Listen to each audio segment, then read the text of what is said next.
Quloqda shovqin, tinnitus jamiyatimizda va butun dunyoda ko'pchilikni qiynaydigan muammo hisoblanadi. Tinnitus bu tashqi tovush manbaisiz quloqda eshitiladigan yoki boshda eshitiladigan shovqin hisoblanadi. Tinnitusni ikkita katta gruppaga bo'lsak bo'ladi, ya'ni obyektiv va subyektiv.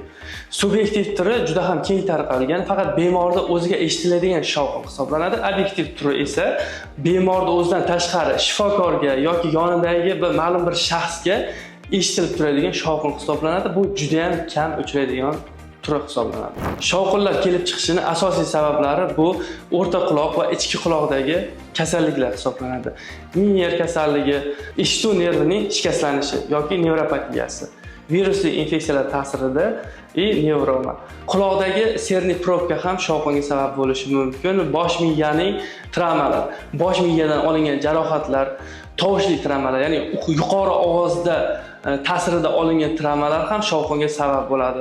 Kasalliklar: gipertoniya, qandli diabet, ateroskleroz. Bu kasalliklar qon aylanishini buzilishiga olib keladi va shovqin paydo bo'lishiga sabab bo'ladi. Nevroz, stress, psixogen omillar ham shovqinga sabab bo'ladi. Har xil dori vositalari, ya'ni ototoksik dori vositalari ham quloqda shovqin paydo qiladi, hattoki eshitishni ham pasaytirib yuborishi mumkin.